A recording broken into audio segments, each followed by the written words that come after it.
5, 4, 3, 2, 1, go, or a no-go. Let's see how long it takes for the video to start up this morning, but we are going to be making coffee anyway. There we are.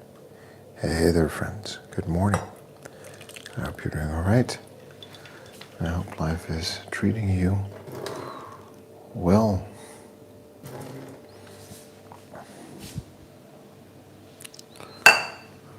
We can learn from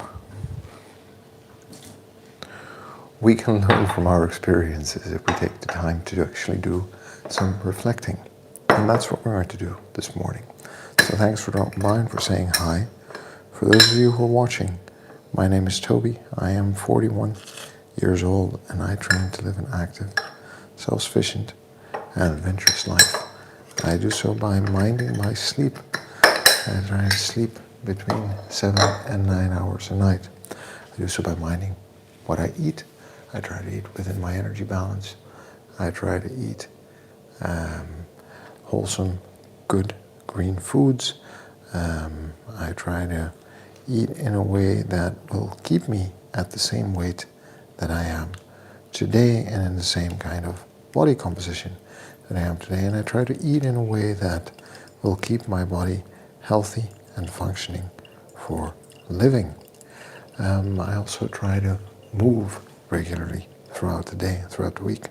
I try to move at least 1 to 2 hours a day. That has been a problem for the past week because of a foot injury, a phantom foot injury. But generally I do half an hour of training in the morning and then quite a bit of movement throughout the day. I try to have what you might call an active lifestyle, just to make sure that I'm hitting that daily goal of moving at a moderate intensity throughout the day for my general health and fitness well-being. I try to spend time with people I love and care about, do things that I enjoy. And all of that to live an active, adventurous and self-sufficient life. Not only now, but for example when I turn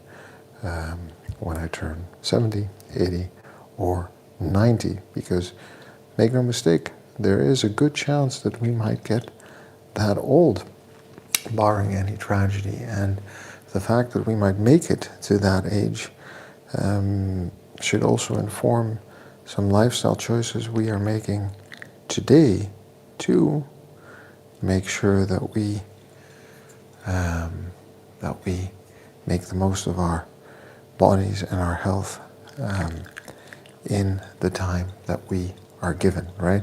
Wouldn't it be a waste if you got 10 extra years of life, for example, from 75 to 85, but you spent 6 or 7 of those years dealing with disease and discomfort that could have been prevented? I think that's one of the key drivers here as to why I do all the things that I do. It makes me feel better in the moment today. I know that I'm healthy and fit, and I know that that is fleeting, and it helps me stay on track for the future. So those are the things that we talk about in this podcast. If that sounds interesting, then go ahead, hit like on the stream, and maybe subscribe to the channel, and we can continue this conversation not only today, but also in the future, if that's something you would be interested in doing. And there, my coffee is running. Isn't that something? That's going to be done in a minute or so. But for today, it is Sunday, and it is Sunday morning. It is Sunday morning, 7 minutes past 6. So we're going to do a bit of reflecting on the week and what a week it's been. It's been a very different week than I'm used to, because I woke up Sunday morning, maybe you remember last week Sunday, and we did a relatively extensive reflection, and then I went out for a walk and my foot was already slightly iffy. Thought, okay, maybe I misstepped slightly, something the day before, maybe on the playground with the kids or something. And as I was walking about The first 10-15 minutes was fine, and then halfway through the walk, actually, it started to hurt more and more, and I had to walk back. So by the time I got back, my foot was swollen and painful, and I could not really put any weight on it without it hurting more. So I sat it out for a day or two. They're like, well, Monday was a national holiday. Didn't want to go to the hospital's weekend emergency room with it. But Tuesday I went to the doctor, and she suggested that I did actually have an x-ray taken because it was so swollen, and she just wanted to make sure that it wasn't broken in any way. Well, thankfully it wasn't broken, but I've had to keep it, keep the weight of it somewhat to give it a chance to heal. It's doing a lot better. I'm looking at my feet right now, and I can see that the swelling is dissipating more and more. I'm starting to see more and more of my foot, but it's also a bit sensitive, and I can't explain why. And it's very annoying because I like going out on my walks. So it could be the shoes, it could be anything, something that I need to look into and to have fixed. But that means that this whole week, actually, there wasn't a lot of training, and you notice it immediately, okay? The days that I could, because we have stationary bikes at the office, I sat down for 30 minutes to at least cycle for 30 minutes, but there was no taking the stairs, there's no walk, there's no kettlebell, there's no training. And even though the rest of my body is fine, obviously with the foot, right, it's a bit hard to do a lot of lifting and walking around and moving if simply standing on it is painful. It seems to be doing a lot better, so we're going to start tomorrow morning with some kettlebell again, but what I can't do is go for long walks, and I definitely cannot go for runs. Which means that I automatically need to spend more time focused on my food, because I cannot keep eating the same way that I was eating for another week if that level of movement of intensity doesn't come back. It just requires a different approach. And I also, looking back on this week, the hot days arrived. The days are longer. We're closest to the longest day of the year, but it's also very warm, and that leads to some interruptions in sleep. Those are, that makes for a difficult week in terms of food, because we're not sleeping well, we're not moving as much as we want to, so the only thing left to do is to eat.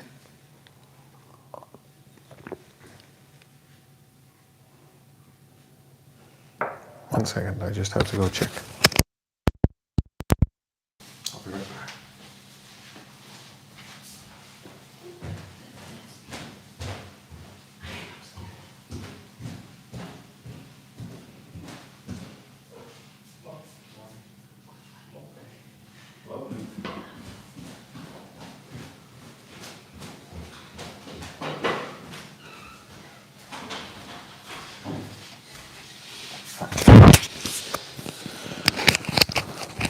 Not one of the kids sneaking around the house, but my wife, trying to be very quiet while I stream and record, which is very sweet. So like I was saying, we're not sleeping a lot because it's hot and the daylight time is long, like literally under 7 hours, 4 or 5 days out of the week. Not moving, going from 2.5 hours of movement to 0, literally, for 5 or 6 days. That has a tremendous impact. So what do you start doing? You start eating a bit more, I can tell you. I've been, even despite eating healthily, like having the habits of eating well, right? Eating breakfast, eating lunch, eating dinner, having a lot of greens for lunch, having a lot of greens for dinner.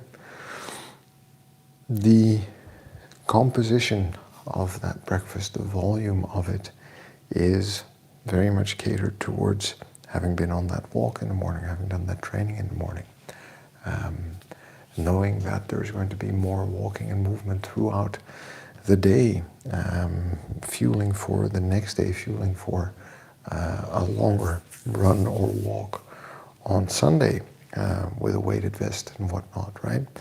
So there are a lot of things that we're trying to do that I'm used to doing with food that I'm not able to do, but that I need to change slightly. So downregulate the calorie intake to match my new energy expenditure level, right? We talk about energy balance a lot and what that means. So that's an important thing to just be mindful of and keep in mind, okay? Well, in any case, it's been an interesting week. If we reflect on the big three levers we can pull for health and fitness, it also meant I didn't go back to my judo class because can't do judo with an injured foot, and it doesn't look like I'll be going next week either. So that social component of meeting with people and learning a new skill also disappeared slightly, and is going to be gone for 1 or 2 weeks. That is a shame, but it is what it is. The most important thing is to stay fit and healthy and to make sure that the body recovers in order to keep going at this for another 20, 30, 40 years, right? In the scheme of time frame of that, 2 weeks is a very little amount of time. Let's see.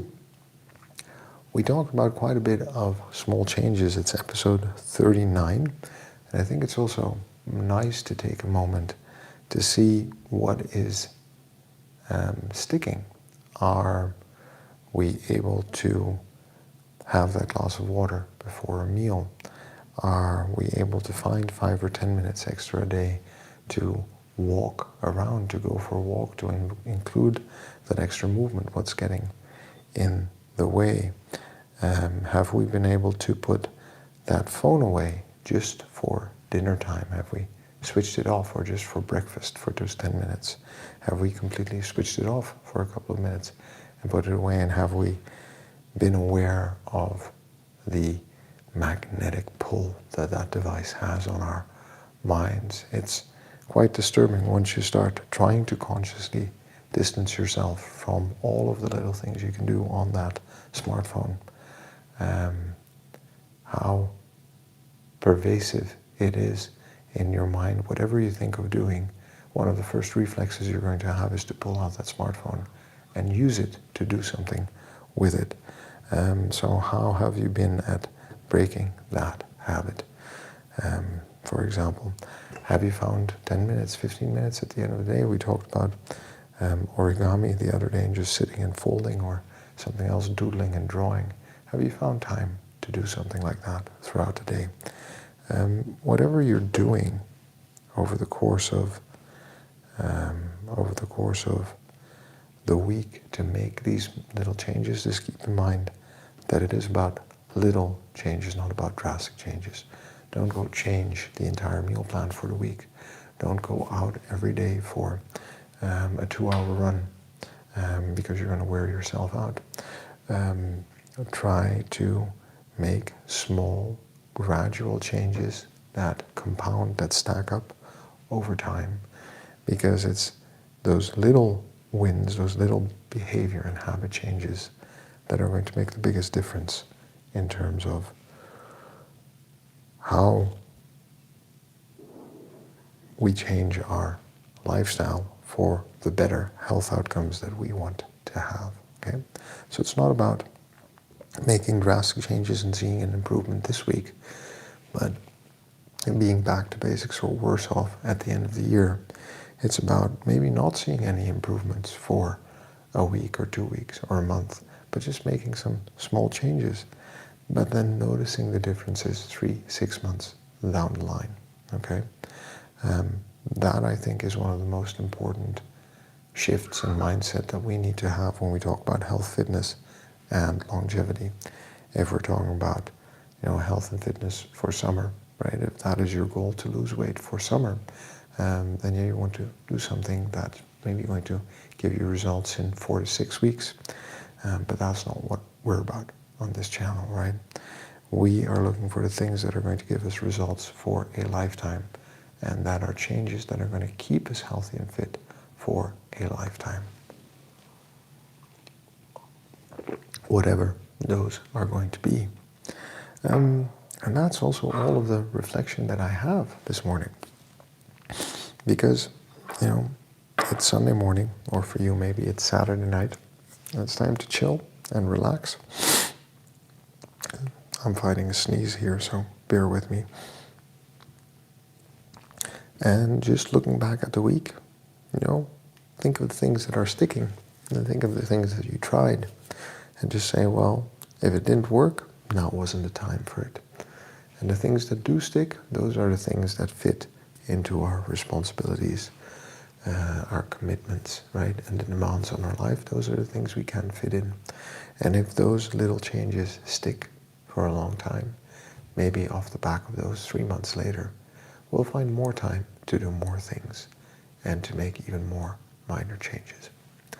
And I think that's a good process to be on, because remember, time is more or less on our side unless we have medical urgency to need to change our lifestyle, or there is no reason to be in a rush with this, because as we make changes and get healthier, our body is going to get healthier and fitter over time. Thanks for dropping by, friends. Thanks for reflecting on the week with me. I will be back tomorrow morning, probably with a workout, but don't hold it against me if I don't, to give my foot a rest.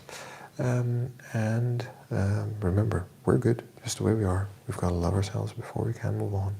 It's the person we are today is going to get us to where we want to be tomorrow. So a bit of kindness goes a long way. And the only way to get anything done is by showing up and doing the work. So I'll see you tomorrow, all right? And enjoy the sunshine if you are somewhere where the sun is shining. And remember, friends, subscribe.